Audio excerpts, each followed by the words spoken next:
Dunia itu tidak akan pernah membahayakan, sebagaimana air itu tidak membahayakan selama di luar hati kita.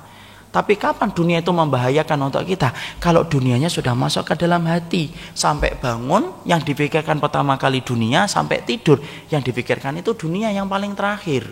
Perumpamaan dunia itu harus diletakkan di mana? Perumpamaan dunia itu harus diletakkan sebagaimana perahu ketika mereka berlayar di atas air.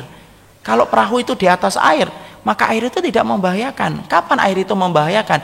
Kalau airnya naik ke dalam perahu, nah itu membahayakan. Itulah perumpamaan dunia. Makanya kita kemudian akhirnya mendapati apa? Allah itu menyerupakan dunia itu kayak air. Sebagaimana dalam surat Al-Kahfi kan?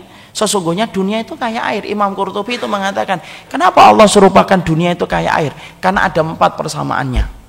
Yang pertama, dunia itu tidak pernah setia. Sebagaimana air tidak pernah setia pada satu tempat. Coba Pak, kalau Bapak ngelihat air, kesenggol dikit jatuh. Setia nggak dia akan berada pada gelas ini, kemudian dia berpegangan kepada gelasan, tidak mau turun, tidak bisa lah, pasti turun ke bawah. Sama dengan dunia. Dunia itu ada yang setia, tidak ada yang setia Pak, dunia itu Pak. Bapak ada kemudian 100.000 kita mau keluarin, kemudian dia bergelantungan di saku kita, teriak-teriak tolong, jangan dikeluarin saya, tidak ada. Dia akan cepat pindah dari satu tempat ke tempat-tempat yang lain. Lusuh kan sampai kemudian itu. Itu yang pertama, persamaan dunia dengan air. Yang kedua, persamaan dunia dengan air itu apa? Persamaan dunia itu kayak air karena kemudian apa? Cepat apa itu? Hilang eksistensinya, sebagaimana air kan cepat kemudian menguap. Sama, dunia itu kan gitu. Coba lihat Pak, perhatikan dunia. Maka lama-lama kemudian tidak ada harganya. Lihat aja handphone. Handphone kan cepat sekali, gonta-ganti cepat sekali kemudian hilang itu.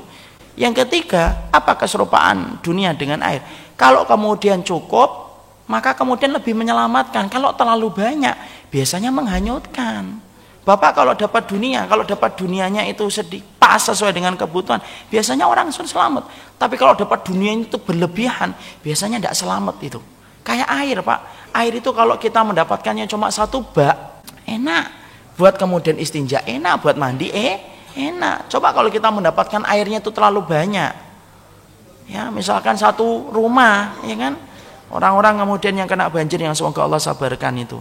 Kemudian yang keempat itu apa? Yang keempat itu adalah kalau kita terlalu asyik dunia, maka kita akan terciprat dengan fitnahnya dunia. Sebagaimana kalau kita terlalu asyik bermain-main dengan air, basah kita. Itu kata Imam Qurtubi dalam Al-Jami' li Ahkamil Quran ketika beliau menjelaskan apa sih keserupaan dunia dengan air. Jadi disitulah kita paham, ambillah yang seperlunya. Kalau saya ngambil seperluan tapi kemudian dimudahkan Ustaz, ya memang itulah bagian dari takdirnya Allah.